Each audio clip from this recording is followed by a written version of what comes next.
Je vous souhaite la bienvenue encore une fois à cette émission Les actualités prophétiques. Nous sommes dans notre 6e saison et nous sommes toujours en Israël. Nous sommes en train de filmer cette 6e saison. Nous sommes présentement à Jérusalem. Nous sommes dans un parc tout près de l'hôtel où nous habitons. Nous sommes venus ici avec un groupe de plusieurs personnes, des gens du Canada, des gens de l'Europe également qui se sont joints à nous. Et puis, c'est vraiment merveilleux de pouvoir encore une fois fouler le sol de la Terre Sainte. Venir au pays d'Israël, c'est toujours de très, très grandes bénédictions. Alors, nous poursuivons notre enseignement. Nous sommes en train de parler et de comprendre où nous en sommes rendus concernant les prophéties de la fin.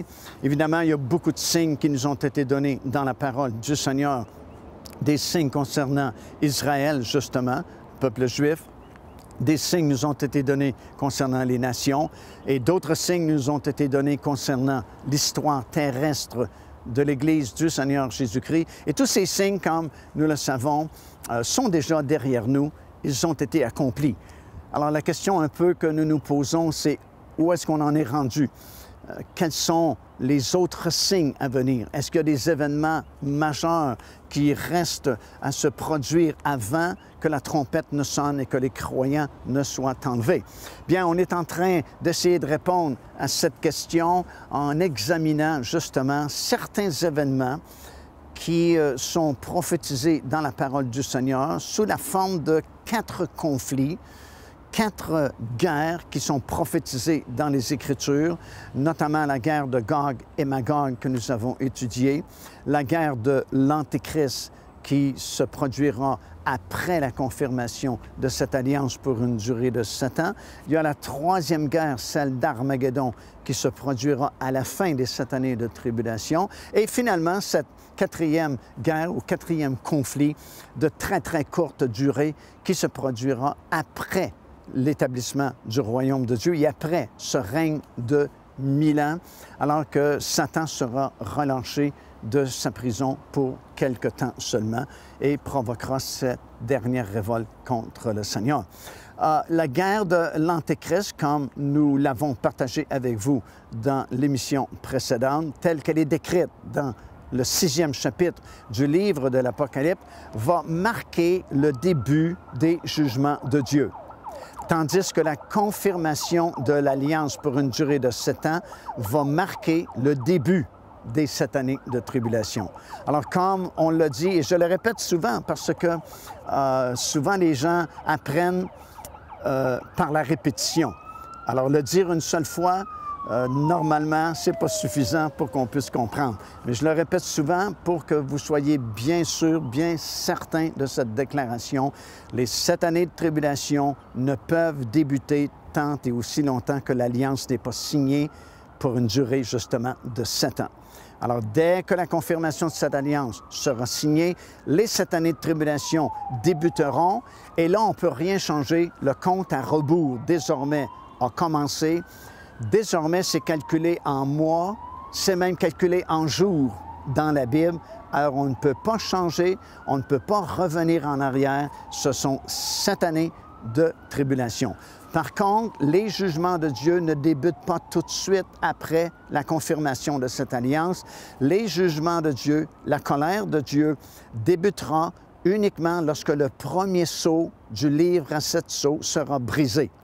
Et comprenez, il y a un intervalle entre le moment où la confirmation sera faite et l'ouverture de ce premier sceau. Et c'est justement dans ce laps de temps-là, dans cet intervalle-là, qu'aura lieu l'enlèvement des croyants. L'enlèvement des croyants ne peut pas arriver avant la confirmation de l'Alliance parce que Paul dit très bien dans la 2e épître aux Thessaloniciens qu'avant notre réunion avec lui, il faut voir paraître l'homme du péché.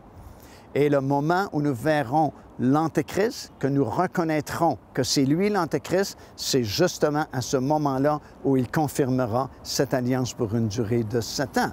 D'un autre côté, le même apôtre Paul, également dans l'Épître aux Thessaloniciens, c'est dans le 5e chapitre, il va dire « Nous ne sommes pas destinés à la colère de Dieu ». Donc, il faut voir l'homme du péché avant l'enlèvement, mais il faut être enlevé avant le début de la colère de Dieu, puisque nous ne sommes pas destinés à la colère de Dieu. Ce n'est pas pour nous les tribulations de la fin. Ce n'est pas pour nous les jugements de Dieu. Nous sommes protégés en Jésus-Christ et nous ne sommes pas destinés à la colère de Dieu. Donc, il y a un intervalle entre le moment où la confirmation sera signée et le moment où le premier sceau de ce livre à 7 sceaux sera brisé. Le livre à 7 sceaux contient toutes les informations nécessaires pour nous permettre de comprendre comment Dieu va juger ce monde. Et lorsqu'il brise le premier sceau, ce cavalier, l'Antéchrist, part à la guerre.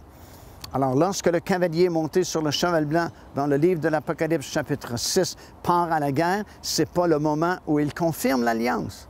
Comprenez, il a déjà confirmé l'alliance, mais lorsque le premier sceau du livre à 7 sceaux est brisé, il part à la conquête du monde.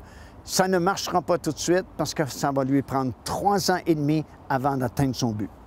Joignez-vous à nous afin de célébrer le Seigneur et entendre le message de la parole de Dieu par l'évangéliste Mario Massicotte. Venez recevoir ce que Dieu a préparé pour vous. Visitez notre site web www.paindevie.org afin de connaître notre itinéraire. Nous serions très heureux de vous rencontrer et de vivre des moments forts avec le Seigneur.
Lorsque ce premier sceau du livre à 7 sceaux sera brisé, l'Antéchrist part à la conquête du monde et alors une série d'événements démoniaques va vraiment se produire sur cette planète.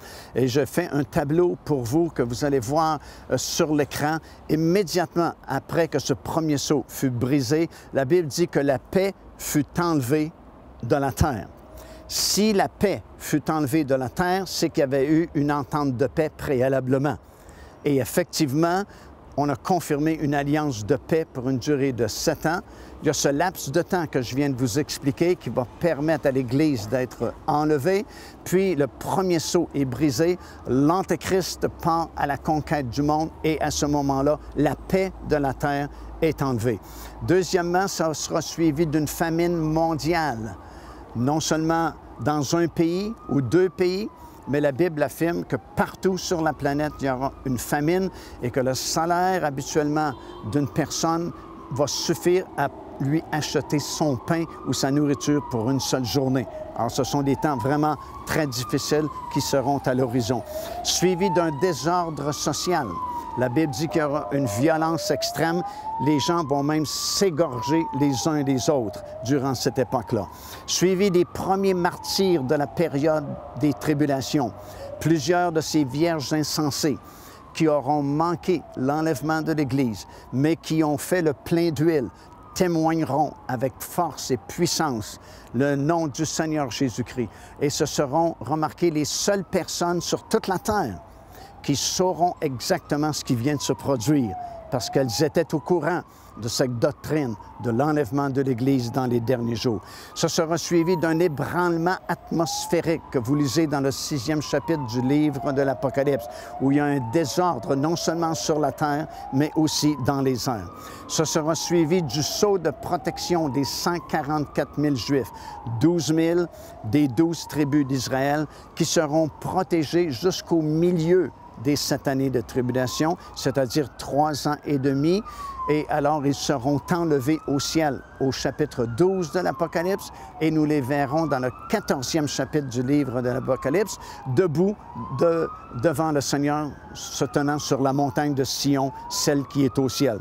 Suivi de cette grande foule qui soudainement arrive au ciel, des gens qui viennent de cette tribulation, des gens également qui n'ont pas été ressuscités déjà comme étant des prémices de la première et deuxième résurrection, première moisson plutôt et deuxième moisson, suivi d'un 7e sceau qui sera brisé, et alors il y aura un silence d'environ 30 minutes, et il y a une annonce qui sera faite à ce moment-là de 3 malheurs spéciaux qui déferleront sur la planète Terre. Ce sera suivi du jugement des 7 trompettes de Dieu, et nous notons que justement la 5e, la 6e et la 7e trompette représentent ces 3 malheurs qui viennent juste d'être annoncés et que nous regarderons plus attentivement.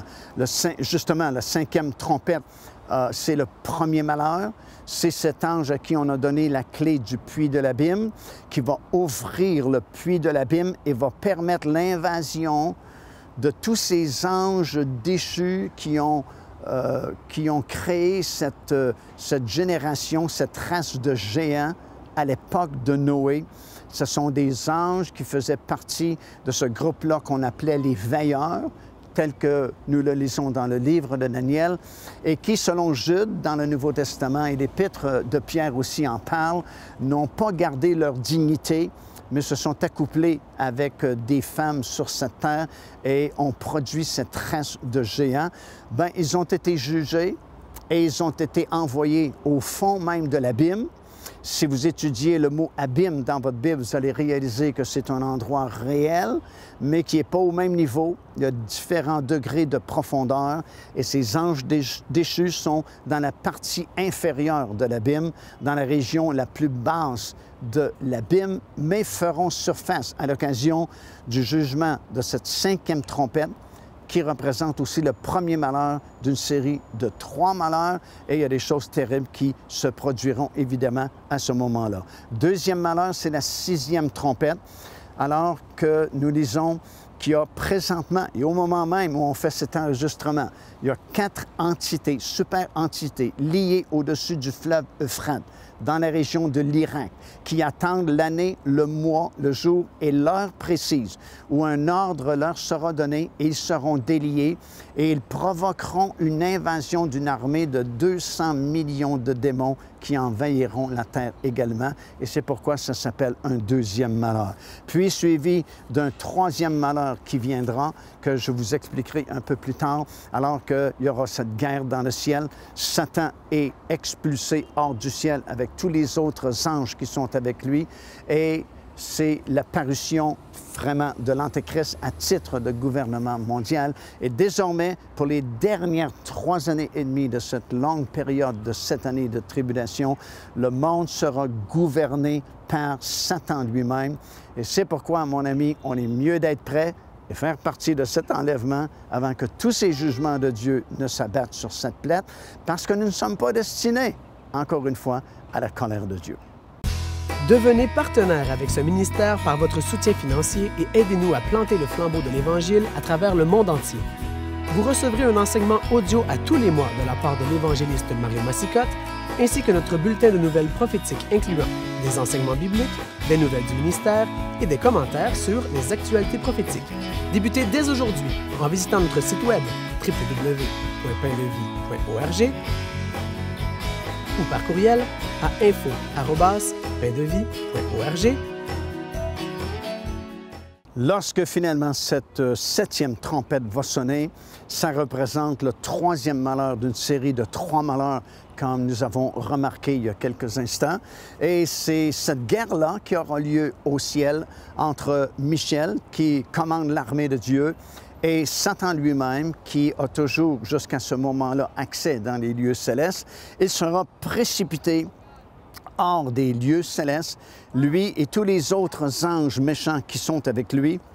Et désormais, leur seul territoire où ils pourront agir, c'est la planète Terre. Alors imaginez la noirceur qu'il y aura, les ténèbres spirituelles qui prévaudront à ce moment-là sur la terre. Parce que, d'une part, vous avez tous ces anges déchus qui étaient retenus dans le fond de l'abîme, qui sont remontés à la surface de la terre. Vous avez ces 200 millions de démons qui ont été relâchés sur la terre. Vous avez tous les autres anges déchus qui ne faisaient pas partie de ceux qui ont procréé et donné cette race de géants.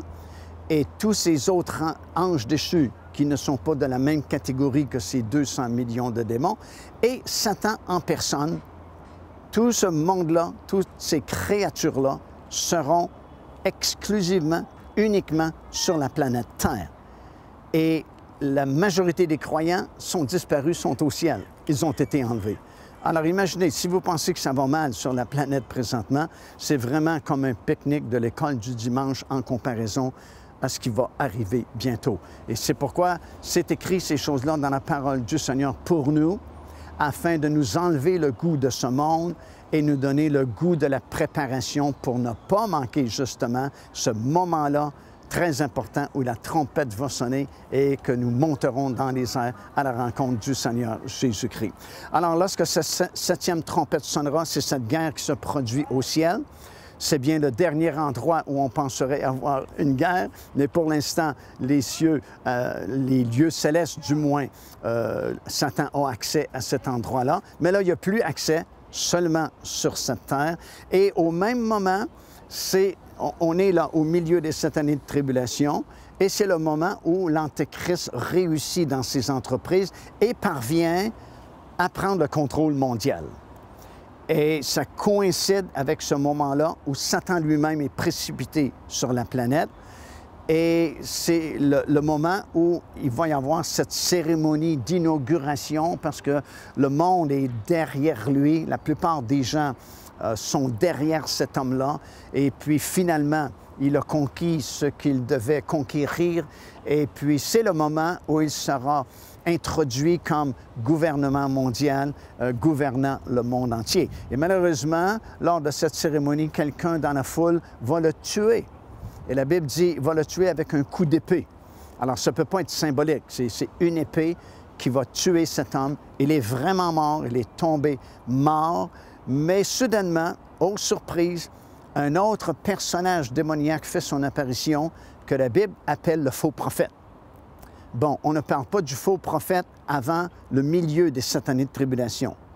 Mais soudainement, il fait surface et profite de la situation et profite du fait que cet homme qui a été tué et qui est descendu dans l'abîme, comme tous ceux qui meurent sans Christ descendent dans l'abîme, soudainement, il revient à la vie. Et le faux prophète saisit cette opportunité pour dire à la population mondiale, « Wow, quel miracle! » C'est la réalisation, en fait, du vieux mensonge de Satan, le mensonge qu'il avait proposé à nos premiers parents, « Vous ne mourrez point ». Alors, c'est comme une preuve vivante que si vous reconnaissez cet homme comme Dieu, ben, vous serez éternel, vous aussi, comme lui. Et à compter de ce moment-là, cet homme est une créature hybride, partie humaine, partie surnaturelle, et le faux prophète va demander à la population mondiale de se faire une image de cet homme qui a la blessure mortelle, mais qui pourtant vit quand même, et va exiger l'adoration de cet homme. Et lui-même, l'Antéchrist, va s'asseoir dans le lieu très saint du temple qui aura été reconstruit ici à Jérusalem, va s'auto-proclamer Dieu et va exiger que, justement, la louange, la gloire et l'adoration lui soient données. Alors ça, c'est l'accomplissement du vieux rêve de Satan. Vous vous souvenez, avant qu'il soit appelé Satan, il s'appelait Lucifer. La Bible nous fait comprendre qu'il vivait sur cette planète, en Éden également. Ça, c'est dans Ésaïe chapitre 14 et Ézéchiel chapitre 28. A voulu s'élever jusqu'au trône de Dieu là-haut dans le ciel et lui recevoir l'adoration. Ça n'a pas fonctionné. Il a été précipité hors de sa demeure. Le chaos s'est établi sur cette planète, puis Dieu, plus tard, a créé l'être humain. Mais pour un court laps de temps, en fait 3 ans et demi, cet homme qui sera possédé justement de Satan, bien Satan recevra ce qu'il a toujours désiré, la louange, la gloire et l'adoration, pour une très courte période de temps, 3 ans et demi seulement. Et c'est au milieu des 7 années de tribulation que ce troisième malheur ou la 7e trompette se produira. Et c'est à ce moment où il y aura cette chute de Satan, émergence de l'Antéchrist à titre de gouvernement mondial, émergence également du faux prophète qui va tenter de rallier tout le monde dans une seule religion appelée symboliquement Babylone la mystérieuse. Procurez-vous cet enseignement disponible dès maintenant sur notre site web au www.paindevie.org. En visitant notre boutique web, vous pourrez commander ou même télécharger les enseignements. Vous trouverez aussi plusieurs autres produits contenant des centaines de sujets pour votre édification. Alors, à partir de ce moment-là, nous sommes au milieu des 7 années de tribulation. Ce sera une période vraiment très difficile parce que, bien sûr, cet homme aura temporairement réussi dans ses entreprises et se sera emparé du gouvernement mondial. Il aura été assassiné, mais il est revenu à la vie. Alors, il est une espèce de Dieu pour des millions et millions de personnes. En plus, bien, tu as la puissance de cet autre personnage que la Bible appelle le faux prophète, qui soudainement fait surface à ce moment-là et va demander aux gens de se faire une image de la bête et surtout de l'adorer. Et nous comprenons par les versets qui sont dans ce passage-là de l'Écriture, le 13e chapitre du livre de l'Apocalypse, que le faux prophète pourra savoir qui adore l'Antéchrist et qui refuse de l'adorer. Alors bien sûr, encore une fois, il y a peut-être 50 ans à peine, c'était difficile à comprendre comment un seul homme peut savoir ce qu'un individu à des milliers de kilomètres peut faire ou ne pas faire. Mais bien sûr, aujourd'hui, non seulement on y croit, mais on peut le comprendre avec notre intelligence, avec toute la technologie moderne que nous avons. Bien, c'est possible de savoir ce qui se passe dans les autres pays et même contrôler et savoir ce qu'une personne fait dans sa propre vie privée. Alors, la Bible dit que l'Antéchrist va régner, le faux prophète va exiger l'adoration et demander aux gens de se faire une image personnellement de cet homme qui a la blessure mortelle et qui pourtant vit quand même. Et à compter de ce moment-là, alors voilà, écoutez bien, le faux prophète va imposer le sceau ou la marque de l'Antéchrist, ou comme on l'appelle communément, la marque de la bête. C'est important de réaliser que ce n'est qu'à ce moment-là que la marque de la bête devient une réalité. Alors, ne vous en faites pas présentement, tant que l'Église du Seigneur Jésus-Christ n'est pas enlevée, nous n'aurons jamais à prendre cette décision-là d'accepter ou de refuser la marque de la bête. Elle ne sera imposée qu'à partir du milieu des 7 années de tribulation. Et en plus, ceux qui prendront cette marque-là, bien sûr, c'est une marque d'identification ou un code, comme on les appelle aujourd'hui, un code qui va permettre l'accès pour les transactions commerciales, les comptes de banque, payer des factures, un peu comme nous le faisons présentement avec nos téléphones intelligents et ainsi de suite. Mais en plus, c'est que ceux qui accepteront le code ou le sceau ou la marque de ce gouvernement-là reconnaîtront cet homme comme un Dieu. Alors, ce n'est pas juste une question commerciale, la question de la marque de la bête, c'est surtout une question religieuse. Et encore une fois, là, on est au Moyen-Orient, au moment où nous faisons cet enregistrement-là, nous sommes en Israël. Et surtout ici, dans cette région-là, les questions religieuses sont plus importantes que l'argent, ou la réputation, ou l'honneur de ce monde. Il y a des guerres qui se font juste pour les religions. Alors comprenez, ce qui va se produire, c'est surtout ici, au Moyen-Orient. Lorsqu'on parle de l'Antéchrist qui prend le gouvernement mondial, c'est ici, au Moyen-Orient. Lorsqu'on parle du faux prophète qui va émerger à ce moment-là, demander aux gens de se faire une image de la bête et imposer le code de ce gouvernement-là, c'est ici surtout que ça va se produire. Bien sûr, le monde entier sera affecté, mais les régions les plus éloignées, comme l'Amérique, l'Europe, l'Afrique, ce sera moins intense qu'ici, au Moyen-Orient, parce que le siège central sera situé ici. Alors, l'imposition de cette marque-là, ce n'est pas juste pour une question commerciale, mais c'est surtout une question religieuse. Les gens qui accepteront la marque acceptent de reconnaître cet homme comme Dieu. Autrement dit, il n'y a pas de Dieu là-haut dans le ciel. La Bible, c'est rien du tout. Cet homme, c'est Dieu, et c'est lui qui va nous faire prospérer, qui va nous garder éternellement vivants, etc., etc. Alors, ceux qui prennent la marque de la bête, à ce moment-là, le feront, sachant qu'ils renient le Dieu qui a créé le ciel et la terre au profit de cet homme qui se proclame, s'autoproclame un Dieu. Et parce que c'est tellement grave pour ceux qui prendront l'identification de ce gouvernement, Dieu va permettre qu'un ange qui va circuler autour de la planète. Vous dites, wow, c'est fort là, ce que tu es en train de dire, un ange. N'oubliez pas que nous ne sommes plus sous la dispensation de la grâce. L'Église a été enlevée et Dieu se sert de moyens vraiment très spéciaux. D'ailleurs, précédemment, il y a un ange qui va circuler aussi autour du globe, va prêcher un évangile éternel. Mais cet autre ange va dire aux habitants de la planète, ne prenez pas la marque de la bête, parce que quiconque prendra la marque de la bête, il n'y a aucune rédemption possible pour lui. Alors, c'est catégorique, c'est définitif.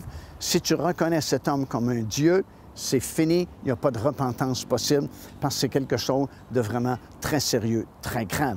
Dieu se donnera la peine d'envoyer un ange qui circulera autour du globe pour prévenir les habitants de la terre de ne pas. Alors, ça veut donc dire qu'il y a des millions de personnes qui vont refuser de prendre la marque de la bête, mais devront vivre plus ou moins en marge de la société générale parce qu'au niveau commercial, ça va te prendre ce code-là pour opérer. Alors, ce sont des temps très difficiles et encore une fois, c'est préférable de se tenir prêt, de faire partie de ce glorieux enlèvement et éviter toutes ces choses.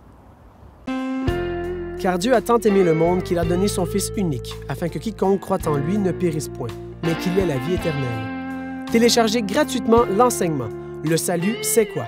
en visitant notre site web www.paindevie.org et recevez la grâce merveilleuse que Dieu vous offre. Ici l'évangéliste Mario Massicotte qui vous invite à vous inscrire à notre lettre de nouvelles électronique. Et pour ce faire, il suffit de visiter notre site web au www.paindevie.org et tout en haut à la droite de votre écran, vous allez voir cet onglet sur lequel vous cliquez et vous vous inscrivez tout simplement. Ça vous permettra de recevoir des nouvelles du ministère de Pain de Vie et en même temps recevoir le bon enseignement de la parole de Dieu. Faites-le donc aujourd'hui même.